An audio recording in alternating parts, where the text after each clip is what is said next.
اهلا بالصبايا، اهلا بيكم بعد العيد السعيد، عيد الفطر المبارك.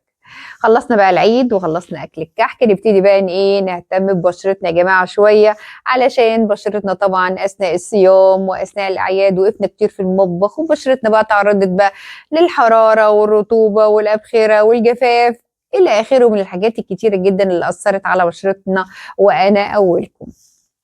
نبتدي بقى نهتم ببشرتنا بروتين صباحي وروتين أثناء النهار وروتين ليلي قبل ما ننام.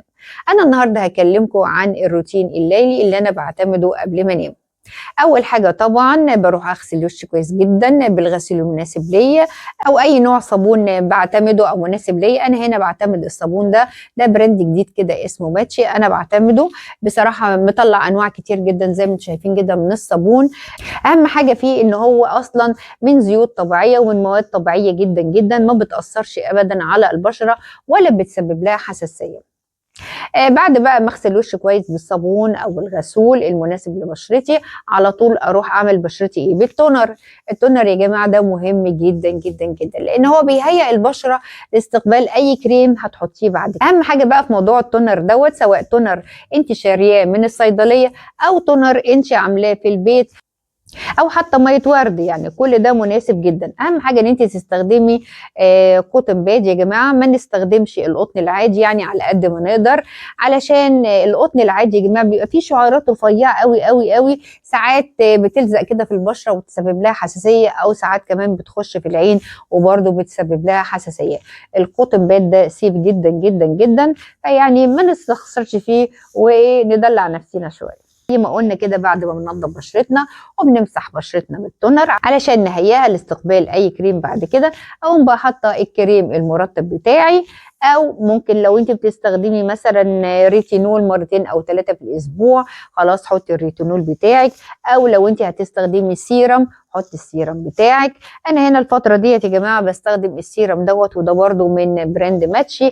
السيرم بصراحه ممتاز جدا، عباره عن مجموعه زيوت طبيعيه جدا ما فيهاش اي كيميكالز خالص. برده بتعمل على ترطيب وتفتيح البشره، بتخليها جلوي كده شويه. لكن طبعا كل واحد بيستخدم المنتج اللي بيرتاح فيه. طيب انا كده الحمد لله خلصت بشره وشي، اخش بقى يا جماعه على بشره ايديا. يا جماعه بشره الايد مهمه جدا جدا زي بشره الوش بالظبط. انا عاوزه اقول لكم يعني انه معروف ان السن بتاع الست بيتعرف من بشره ايديها ورقبتها، يمكن اكتر كمان من وشها.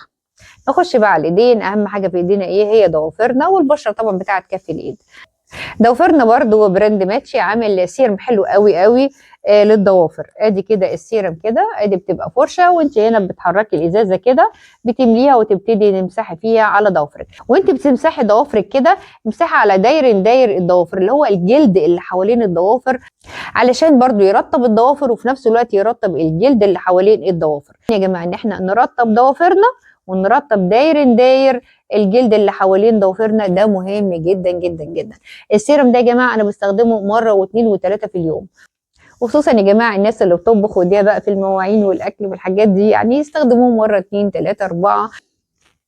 كل ده يا جماعه هيساعد على ترطيب ضوافرنا والحفاظ عليها وحمايتها من التكسير وحمايتها من التشقق، وفي نفس الوقت هيطري الجلد اللي حوالين الضوافر. خلصنا بقى الاهتمام بضوافرنا، نعمل ايه؟ على طول نروح لكف ايدينا. نفس اللي عملناه على بشرتنا نعمله على ايدينا. برضو نكون غسلنا ايدينا بالصابون او بالغسول. الصابون يكون صابون زيتي بزيت الزيتون او الزيوت المرطبه او المفتحه للبشره الى اخره. وبعد كده نخش على التونر، وبعد كده نخش على الكريم. الروتين اللي عملناه على بشرة وشنا هو نفس الروتين اللي هنعمله على بشرة ايدينا. فاضل بقى رجلينا المرة الجاية بقى ان شاء الله. ما تنسوش تشيروا الحلقة ديت لكل الصبايا عشان الكل يستفيد بيها، وزي ما قلنا ما ننساش اللايك والسبسكرايب والشير، واشوفكم ان شاء الله المرة الجاية.